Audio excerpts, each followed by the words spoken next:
11월 26일 목요일 새벽 우리에게 주신 하나님의 말씀은 역대하 33장 14절에서부터 25절까지 말씀입니다.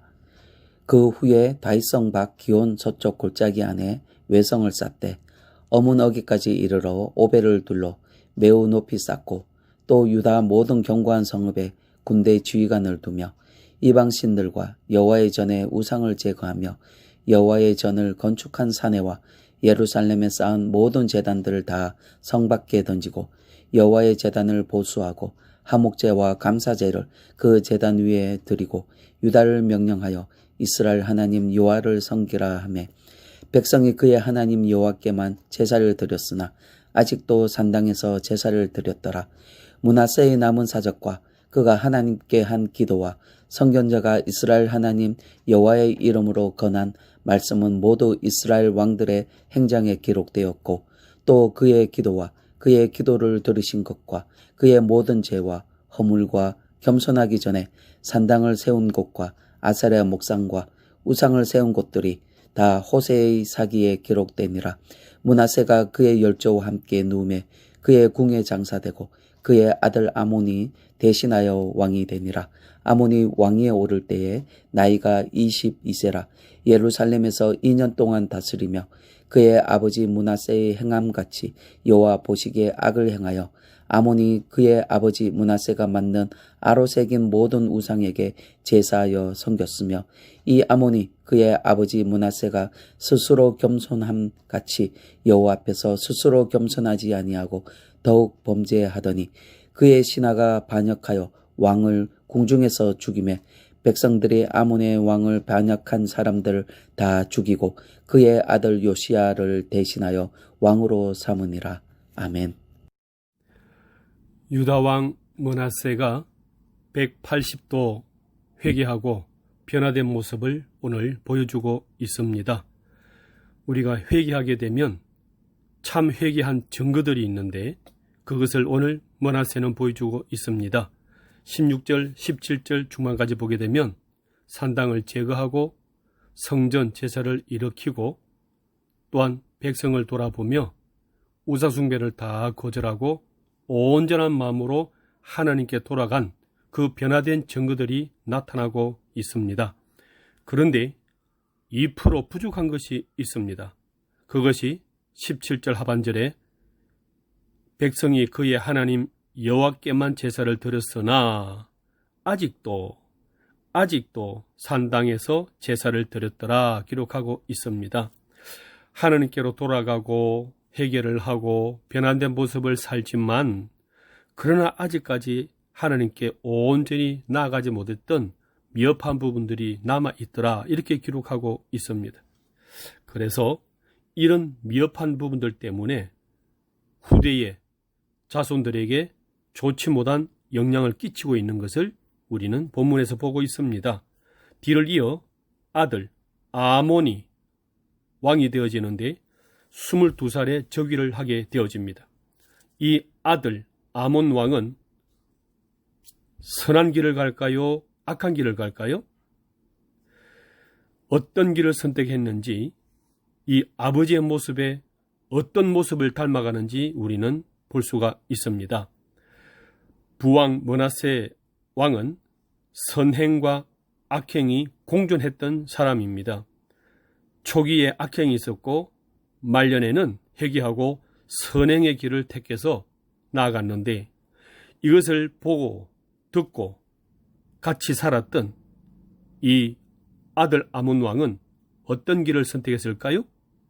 22절에 그의 아버지 므낫세의 행함같이 여호와 보시기에 악을 행하여 아몬이 그의 아버지 므낫세가 만든 아로 새긴 모든 우상에게 제사하여 섬겼으며 23절 이 아몬이 그의 아버지 므낫세가 스스로 겸손함같이 여호와 앞에서 스스로 겸손하지 아니하고 더욱 범죄하였다 기록하고 있습니다.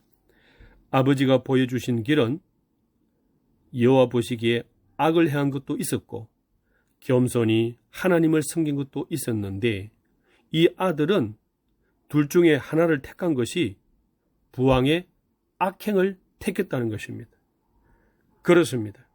우리 사람은 악행은 가만히 두어도 따라하는데 선행은 가르쳐도 따라하지 않는 타락된 죄성이 있음을 우리에게 보여주고 있습니다.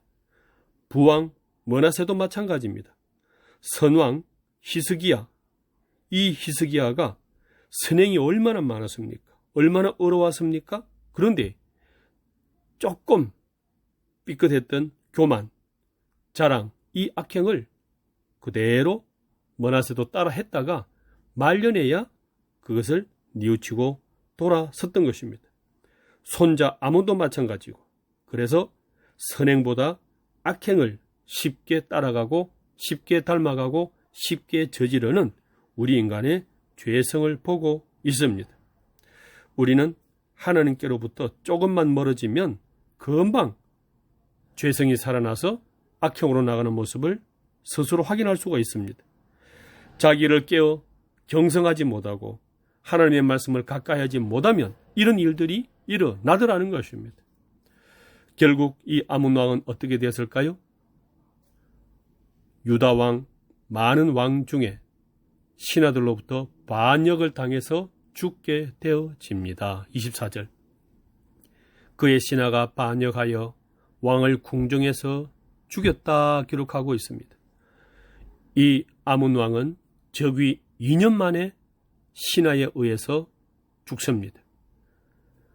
요아스와 아마샤처럼 신복들의 반역으로 유다 왕 중에 세 번째 죽임을 당하는 불운의 왕으로 인생을 마감하게 되어집니다. 그런데 우리 눈에 보게 되면 권력 다툼이나 정치적 예를 따라서 신하들이 죽였다 이렇게 볼 수 있는데, 알고 보니까 영적인 문제였다는 것을 기록하고 있습니다. 정치적 반역으로 죽였는데 앞구절 보십시오. 23절에 이 아몬 왕이 그의 아버지 므낫세가 스스로 겸손함같이 여호와 앞에서 스스로 겸손하지 아니하고 더욱 범죄하였더니, 더욱 범죄했기 때문에 그의 신하가 반역하여 왕을 죽였다 이렇게 기록하고 있다는 거죠. 그렇습니다. 우리가 눈에 보고 귀로 듣기에는 이익이나 정치적 이해관계나 이권을 따라서 사람들이 부딪히고 싸우고 죽이는 것 같지만 실제 그 속에는 영적인 문제가 있더라는 것입니다. 하나님께서는 이 영적인 문제에서 온전히 하나님의 인도, 뜻, 은혜를 못 잊기 때문에 죄 속에서 타락된 사람들끼리 다투고 싸우고 죽이는 이러한 비참한 결과를 맞았다 이렇게 설명하고 있습니다. 그러면 여기서 끝나게 되면 하나님의 언약은 어떻게 될까요?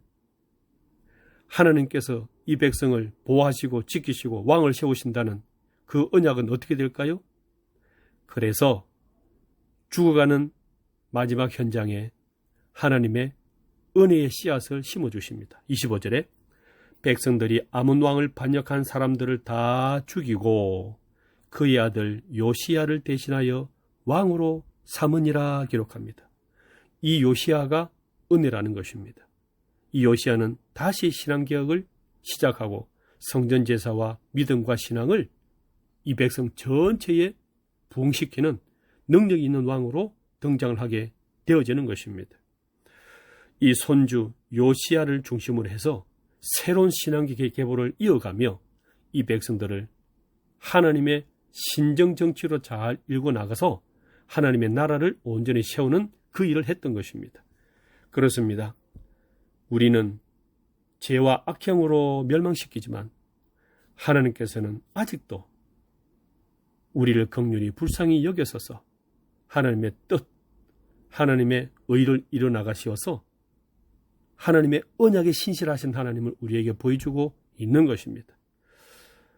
오늘 하루도 죄와 악행으로 말미암아 멸망당하기보다는 이 은혜 베푸시는 하나님을 바라보고 하나님께 가까이 나아가서 형통한 삶을 살아가시는 우리 연지교회 모든 성도님 되시기를 주의 이름으로 축복합니다.